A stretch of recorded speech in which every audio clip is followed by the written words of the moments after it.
Hello everyone, আসসালামু আলাইকুম। Welcome back to our new video. আর আজকে আমরা চলে যাচ্ছি বড় আব্বুদের বাসায়, মানে দিনাজপুরে। তো আমরা সকাল সকালে ব্যাগপত্র গুছিয়ে একেবারে রেডি হয়ে তৈরি হয়ে নিয়েছি। আর এখানে ভাইয়া আর ওরা মানে দুই ভাই মিলে ব্যাগপত্র গুছাচ্ছে। তো আমরা সকাল সকাল বের হয়ে চলে আসলাম চুয়াডাঙ্গা রেল স্টেশনে। আর এখানে আসার পর আমরা অপেক্ষা করছিলাম কখন ট্রেন আসবে। চুয়াডাঙ্গা রেল স্টেশনে আসার পর দেখছি যে অনেক পরিবর্তন হয়েছে, অনেক মানে জায়গাগুলো ভাঙচুর করছে। তো এই জন্য একটু অন্যরকম লাগছিল। তো কিছুক্ষণ পরে ট্রেন চলে আসছে। তো আমরা আমাদের বগি খুঁজে নিয়ে সেখানে উঠে পড়লাম। আর চারিপাশে সৌন্দর্য দেখতে দেখতে চলে যাচ্ছি বড় আব্বুদের বাসায়। মানে অনেকদিন পরে বড় আব্বুদের বাসায় যাচ্ছি, কি যে পরিমাণে আনন্দ লাগছে কি বলবো। আর চারিপাশের এই যে সৌন্দর্য, প্রাকৃতিক সৌন্দর্যগুলো আমাদের তার মুগ্ধ করে তুলছে। আর ট্রেনের ভিতরে একটা আঙ্কেল আর আন্টি বেশ ঝামেলা করছিল। আর এখানে মামা আর ভাইয়া লাইভ ক্রিকেট খেলা দেখছিল। তো এভাবে গল্প আড্ডাদি করতে করতে আমরা চলে আসলাম পার্বতীপুর রেল স্টেশনে। তো এখানে আসার পরে অনেক মানে কি বলবো, আমরা অনেক টায়ার্ড হয়ে গেছি, কারণ সকাল 10:30 ট্রেনে উঠছি আর আমরা এখন 5টা বাজে পৌঁছাইছি পার্বতীপুর রেল স্টেশনে। তো এখানে আসার পরে কিছু খাওয়া দাওয়া করে নিলাম। তারপরে আবার আমরা একটা অটো রিজার্ভ করে নিলাম। অটোতে করে এখন যাব মাধবপুর, কারণ এখানে আমাদের বড় আব্বুদের বাসা।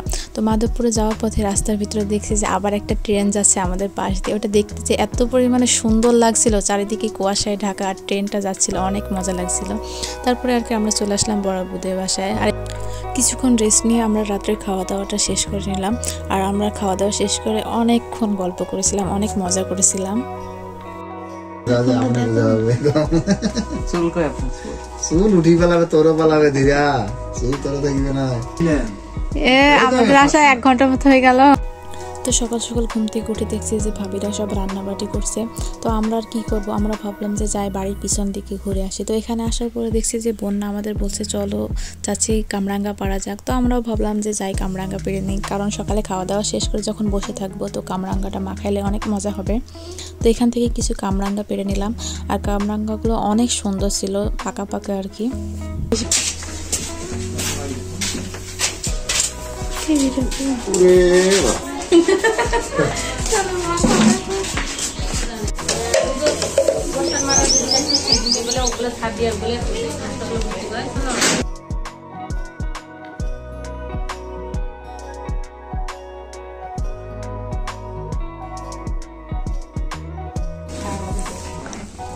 কেমন টক না মিষ্টি?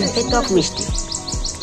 এখানে কিছু কামরাঙ্গা মোটা মোটা করে কেটে ওগুলো একটু থেতলে নিয়েছিলাম যাতে রসালো হয় আর মাখাইলে অনেক সুন্দর লাগবে। আর কাঁচা মরিচ ওটাও এখানে বেটে নিয়েছিলাম। পরে এখানে একটু লবণ আর সরিষার তেল দিয়ে কামরাঙ্গাটা সুন্দর করে মাখাই নিয়েছিলাম যাতে খাইতে অনেক অনেক সুন্দর লাগে। হ্যাঁ, আমি গোসল করছি।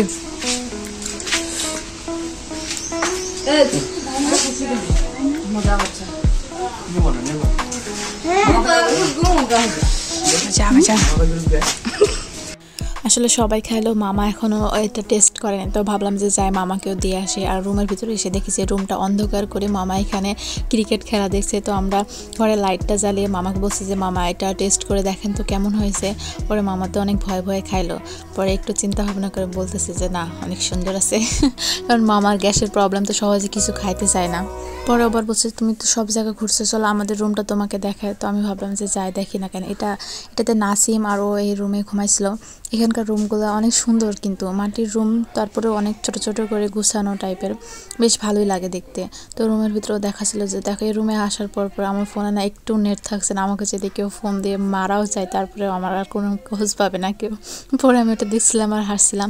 পরে এখানে এসে দেখি যে বুড়ি হচ্ছে বন্যার হাতে নীল পলিশ দিয়ে দিচ্ছিল আর অনেক মজা করছিল। আর এখানে নীরব স্কুল থেকে বাড়ি এসে ব্যাগটা ফেলাই দিয়ে দাদির রুমের ভিতরে এসে টিভি দেখছে, অথচ ওর রুমে অনেক বড় টিভি, ওই রুমে টিভি দেখবে না, সে দাদিকে চালাবে, তাহলে বোঝো। আর এখানে আমরা দুপুরে খাওয়া দাওয়া শেষ করে আবারও ভাবলাম যে যাই একটু বেরিয়ে আসি। তো দুপুরবেলা বাইরে এসে সবাই দেখছি যে গোসল টোসল করে বাইরে এসে চুল শুকাচ্ছিল এখানে দাঁড়িয়ে। আর এখানে যে বিচুলির কারি বলছে এগুলা কারি, অনেক অনেক জায়গায় সব জায়গায় কারি করে রেখেছে, এগুলো দেখতে অনেক সুন্দর লাগছিল। আর সাফওয়ান আমাকে দেখে আমার দিকে এগিয়ে আসছিল, আর মেহগুনের ওই যে ফল হয় না ওটা এমন স্টাইলে বের করে অল্প একটু ভেঙে আমার হাতে দিতেছে, পরে যে নাও, পরে আমি যে বলছি তুমি এটা নিবা, পরে আবার আমার হাত থেকে ওটা ব্যাগ নিয়ে নিছে, আর ওটা নিয়ে ওইখানে একটা বিড়াল দেখেছে, ওই বিড়ালকে দিতে যাচ্ছে, কতটা দুষ্টু। পরে এখানে আমরা দেখছিলাম গোবরের ঘুষি নাকি ওগুলাকে গুটি বলে। আর এদিকে চারিপাশে মাঠের ভিতরে ছোট ছোট কিছু পাড়া বা কয়েকটা মানে বাড়ি আর কি। দিক দিয়ে আমরা এখন কুল পাড়তে যাবো, ডাঙ্গাপাড়া, হ্যাঁ ডাঙ্গাপাড়া। আসলে এদিকে বাড়ি ঘরগুলো সবই এরকম, মানে অনেক মাঠ আর মাঠের ভিতরে মানে কয়েকটা বাড়ি আর কি, দিয়ে ওই বাড়ি কয়টা মিলে একটা পাড়া। এখানে পুকুর পাড়ে এখানে সিম গাছ লাগানো আছে, আর এখানে সব কুল গাছ আছে, কিন্তু যাওয়াই তো অসুবিধা, নোংরা কত। ওই যে ওইখানে আছে অনেক বড় না, যাবো। এখানকার কুলগুলা অনেক মোটা মোটা আর অনেক পাকাও।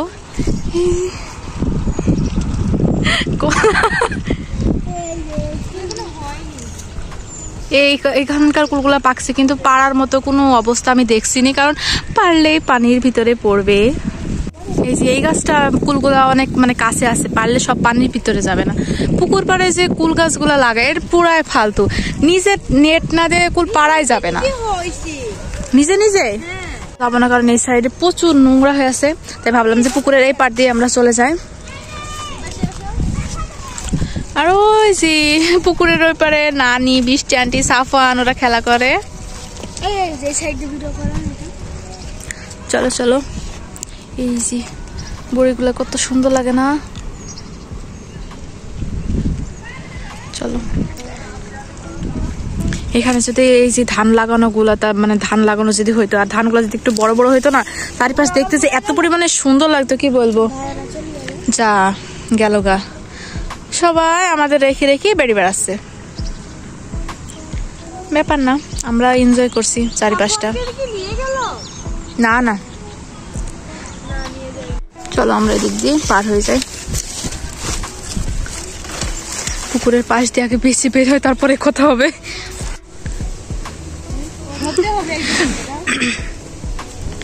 পড়লে সুন্দরভাবে গোসল হয়ে যাবে। এখানে একটা বাঁশ পচাইতে দিছে না, আর এই যে এখানে সবাই বিচুলির এগুলাকে কি বলে, কারি, সবার মানে বাড়ির সামনে সামনে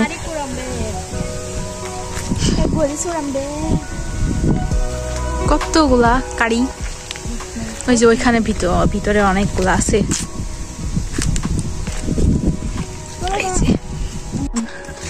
এখানে মেয়েরাও কাজ করে না, ছেলেদের পাশাপাশি মেয়েরাও কাজ করে, তবে আমাদের এলাকার ওদিকে কিন্তু এটা নাই, মানে মেয়েরা মাঠে তেমন আসে না। আমরা এখন টমেটার মাঠে, বা এরা এদিকে টমেটা বাড়ি বলে, সেখানে যাচ্ছি সবাই মিলে।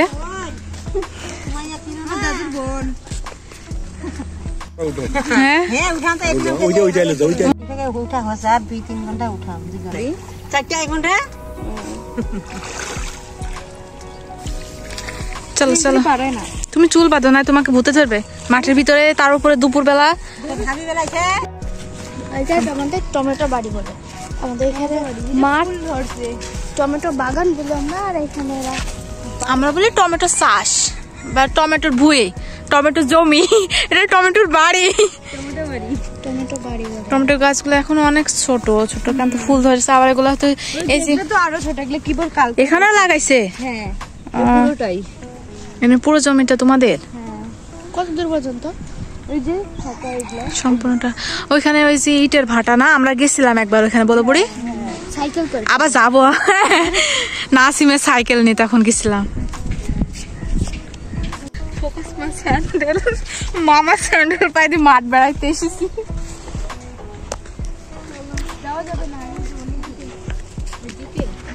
ওই যে দ্বীপ, ওইটাতে একবার তো গেলাম না, তুমি গেলে না, আমি, সুজন ভাইয়া আর মামা গেলাম। এখন আবার আমরা বাড়ি যাব। আচ্ছা, নিচে তো কোনো ইট নাই, কোনো সাপোর্ট নাই, তাহলে নিচে কি ইঁদুর ঢোকে না বা মাটি উঠায় না?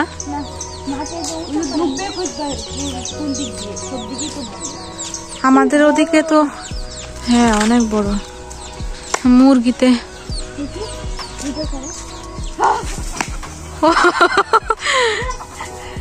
বেচারা মুরগি গুলাকে তুমি ডিস্টার্ব করছো কেন? ঘুরি করে এখন বাড়ি আসলাম। সাফওয়ানে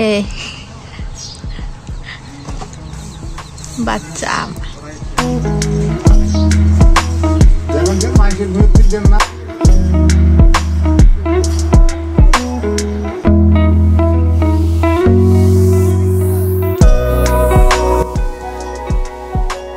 কুটুমকে সাতুকের খাওয়ানো যাবে। এইটা না আরেকটা মেইলের গ্রোথ আছে, পুরো দূরে যায়, ওইটা খাইলে ওইরকমই মিঠা। এটা তাহলে বড় একটা। তো এগুলোর নাম কি তাহলে? বেরানার চক্কর। বেরানার চক্কর, ভালো। সারাদিন ঘোরাঘুরি করে আমরা বিকালে একটু ঘুমাইছিলাম। আর ঘুম থেকে ওঠার পরে দেখি যে আমাদের চারিপাশে বসে সবাই ঝালমুড়ি 12 ভাজা খাচ্ছে। আর আমরা ঘুম থেকে তো ঝালমুড়ি বাসনায় উঠে পড়েছি। তারপরে আর কি উঠে ওদের সাথে আমরা একটু খাইলাম। পরে দেখি বড় আম্মুর মাথায় তেল দিয়ে দিয়েছে। পরে আমরা ভাবিদের বাসায় আসলাম, মানে বড় ভাইয়াদের বাসায়। পরে এখানে এসে আমাদের চ্যানেলের ভিডিওগুলো দেখাইতেছিলাম আমাদের যে আমরা ভিডিও আপলোড দিছি। পরে রাত্রে দেখি আম্মু আর বড় আম্মু শাক বাছছে, এগুলা নাপা শাক বলে আর কি, নাপা শাক বাছে বলে নাকি এগুলা অনেক সুন্দর খাইতে। পরে আমরা বলছি যে নাপা ওষুধ নাকি।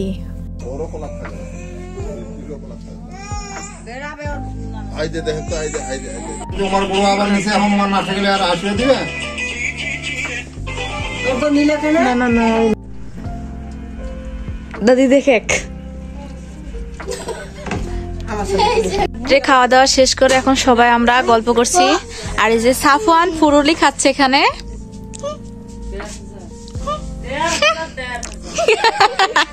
কিউটের ডিব্বা একটা। সাফওয়ান কেমন করে? সাফওয়ান তোমার নানু কেমন করে? একটু ভয় দেখাও তো, ওই তো ভয় দেখাও।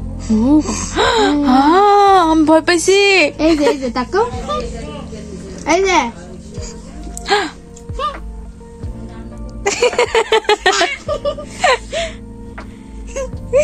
খাও বাবা, খাও এটা ফুরুলি খাও। আমাকে দিবা? দাও আমাকে একটু দাও।